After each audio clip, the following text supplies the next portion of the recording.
సభ్యులు నర్సిరెడ్డి గారికి ఫస్ట్ ముందుగా ధన్యవాదాలు తెలియజేసుకుంటూ వారు వాస్తవం చెప్పిండ్రు.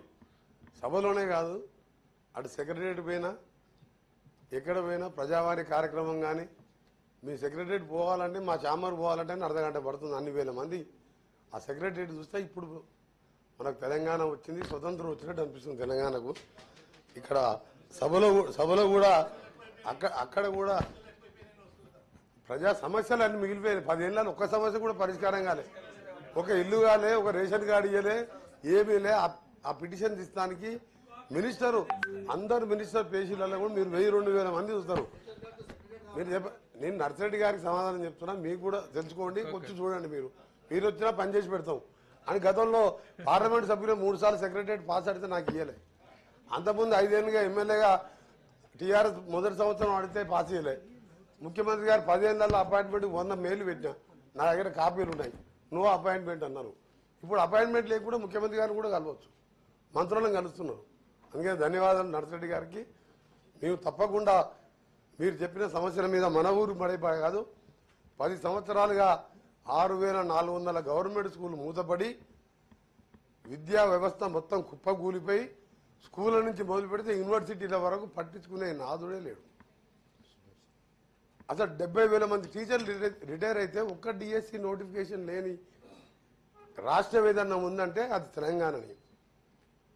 అధ్యక్ష, మీ ద్వారా ఈ సభ్యులకు తెలంగాణ ప్రజలు చెప్తున్నాం, మా ముఖ్యమంత్రి గారు 21,000 కోట్ల బడ్జెట్ ఈసారి ఎడ్యుకేషన్ మీద పెట్టి ప్రభుత్వం బాధ్యత అధ్యక్ష ఏంది? ప్రాథమిక విద్య, ప్రాథమిక వైద్యం. ప్రాథమిక వైద్యానికి సంబంధించి ఆరోగ్యశ్రీని 10 లక్షలు పెంచాం. ప్రాథమిక సంబంధించి స్కూళ్లలో టాయిలెట్ లేవు, మంచినీళ్ళు లేవు, క్లాస్ రూములు లేరు, ఆఖరి టీచర్ లేరు.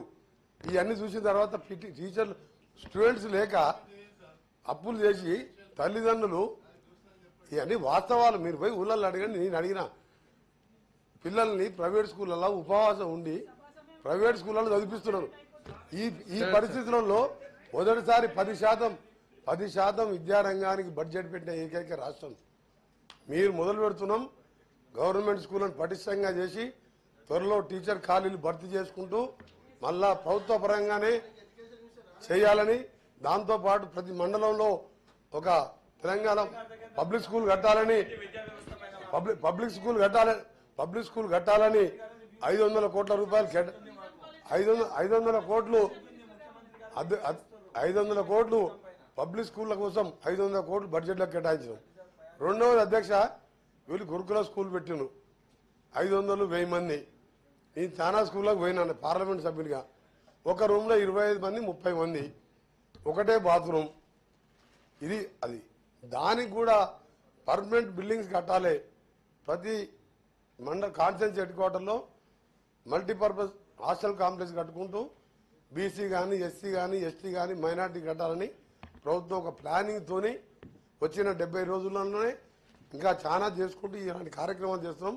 నర్సిరెడ్డి గారు గౌరవ సభ్యులు, టీచర్ ఎమ్మెల్సీ కాబట్టి వారి ద్వారా తెలంగాణ సమాజానికి తెలవాలని చెప్పడం జరిగింది. అధ్యక్ష, thank you very much. Sir, sweeping చేయడానికి మిగతా పనులు నిర్వహించడానికి స్టాఫ్ నియమించమని వారు అడిగినారు. స్టాఫ్ లో భాగంగానే టీచర్ రిక్రూట్మెంట్ కోసం ప్రాసెస్ నడుస్తున్నది. ఎన్ని వేకెన్సీ ఉన్నాయి, ఏ పోస్టులు ఉన్నాయి. 10 సంవత్సరాలు దాన్ని ముట్టుకోలే.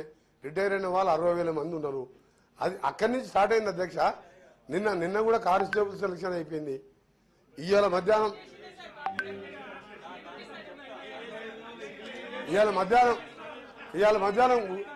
వీళ్ళు పెండింగ్ పెట్టింది. ఇవాళ మధ్యాహ్నం 4 గంటలకు గౌరవ సీఎం గారి చేతుల మీద 2,000 మందికి గురుకులాలలో వాళ్ళ 2,000 మందికి ఇవాళ అపాయింట్మెంట్ లెటర్లు ఇస్తున్నాం. మొన్న 6,900 మంది స్టాఫ్ నర్సులకు ఇచ్చినాం. వీళ్ళు ఏమంటారు అధ్యక్ష అంటే అన్ని రెడీ చేసి పెట్టినాం మేము. అన్ని రెడీ అరే ఆయన చెప్పారా? అన్ని రెడీ చేసి పెట్టినాం. మరి ఇస్తాను ముహూర్తం దొరకలే మీకు? ఆర్డర్ కాపీలు ఇస్తాను ముహూర్తం దొరకలే. ఏం చేయలేదు అధ్యక్ష. ప్రపోజల్ పెట్టిండు. మేము 70 రోజుల రాత్రి బౌల్ పని చేసుకుంటూ ఇంప్లిమెంట్ చేస్తున్నాం. శ్రీయుతులు షేరి సుభాష్ రెడ్డి గారు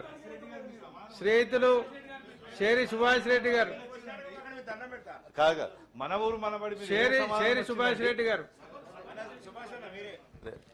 శ్రీశేరి సుభాష్ రెడ్డి గారు. ఏ లే ఒక్కొక్క నిమిషం కూర్చో తర్వాత అడిగినందుకు నేనే చెప్తాను. నేను వచ్చి 5వ